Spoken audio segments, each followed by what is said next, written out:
Hello and welcome back to Shakesyear. We are going to finish up with Thomas Lord Cromwell today in Act 5, Scene 5 by hearing from Cromwell. Things are not good. He was arrested for treason. He was taken to the Tower. We are currently in the Tower. It's not until after he is in the Tower and sentenced to death that he realizes that Bedford had sent him this letter that said, don't come or you're going to get arrested. So he could have avoided this whole thing.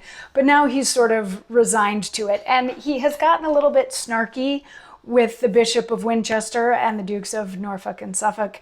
And he very overtly blames the Bishop of Winchester for his downfall. But his son also got to come to say goodbye to him, and he gave some fatherly advice to his son. And the Bishop of Winchester got a little annoyed with how often Cromwell was saying, it's your fault, it's your fault, it's your fault. But then Bedford was like, hush, nobody wants to hear from you right now.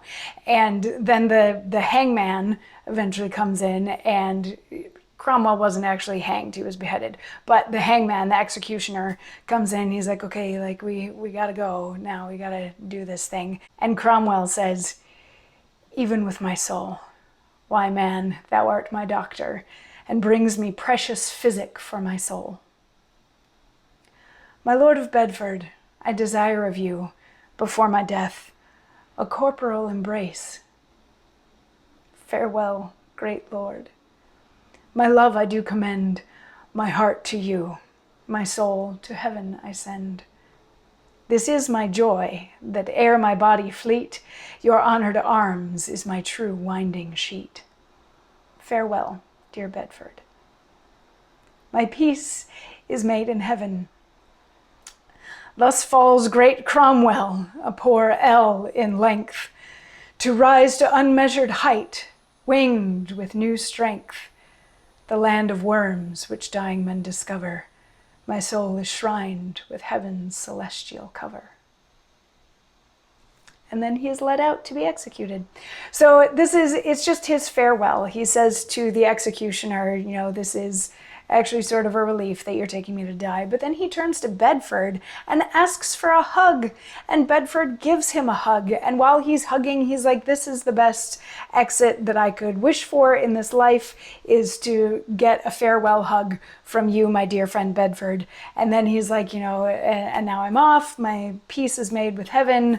I'm going to be buried in the dirt and eaten by worms. And the last couple of lines are, again, rhyming couplets. He likes to just throw in the random rhyming couplets. Not the whole thing rhymes, just the last couple lines. So he is taken out and beheaded, and Bedford says some sad words, and then the jailer comes back in with his head and says, you know, it's done now.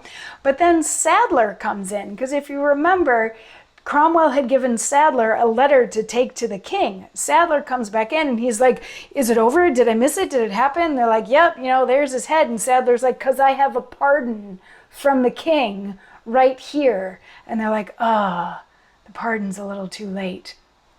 And then even the Bishop of Winchester is like, yeah, I'm thinking maybe this wasn't the best thing that we did. And Norfolk is like, yeah, the king's probably not going to like this very much. And that's the end of the play. So, ends on a massive downer for everybody. My general thoughts on this play, from an historical accuracy perspective, I think whoever it was that wrote this was very much a Thomas Cromwell fan, because they left out all kinds of things. By the time the actual historical figure Cromwell was executed, he had made quite a few enemies, including the king wasn't super happy with him because of the whole Anne Boleyn thing. Just go read about it on Wikipedia. But he was like, I thought you were bringing me a hot wife and you bring me her. So Cromwell, he had made enemies other than just the Bishop of Winchester in his rise to power, into the station that he was finally in. And it may or may not have actually been the Bishop of Winchester who arranged for his execution. Like, the king might have been in on it. Now, there is some documentation in the historical record that says that maybe the king did regret it after the fact, after Cromwell was executed. But also, like, once he was sentenced and executed, they waited until the annulment actually happened, and then he was executed on the same day that the king got married.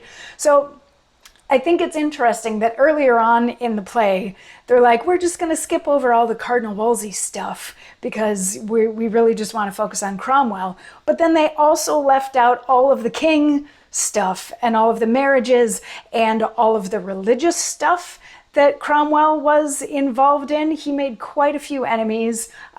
They touched on it a little bit in this when the bishop was upset with Cromwell for getting rid of the abbeys.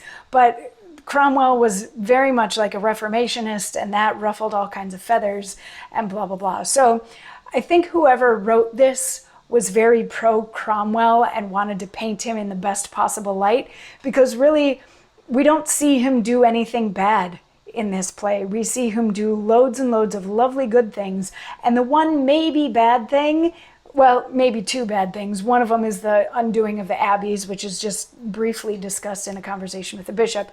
And then the other one is dressing all of his men in long blue coats with the "here, now you can sit on my skirt" kind of thing. So like that's the only, we don't see him do that. We hear about him doing that so that he can be painted as this martyr, essentially, who was executed for no good reason, and it was immediately regretted that he was gone. So yeah, definitely historical liberties taken with the writing of this play. It's also the random throwing in of the rhyming couplets, and it's, to some extent, it feels like this play isn't quite sure what it wants to be, with the random prologues with the Greek chorus coming out and the sort of epilogue-ish feel to the chorus at the beginning of Act 4 and all sorts of things. It just feels a little, if it was me, I would guess that Shakespeare hadn't actually written this one, because it's a little more simplistic and a little less organized and a little less nuanced than a lot of Shakespeare's plays. But it was kind of nice. I like this version of Cromwell. It's kind of cool to see like a good guy like that in a play who pays back his debts and is, you know, tried and true, everything. It's kind of fun to see that, if unrealistic. So yeah, there were fun parts about it, but not historically accurate, probably not written by Shakespeare. Anyway, I would love to hear your thoughts. Please leave some comments. And tomorrow we're going to start in on Thomas of Woodstock. So I will see you then for that. Mwah.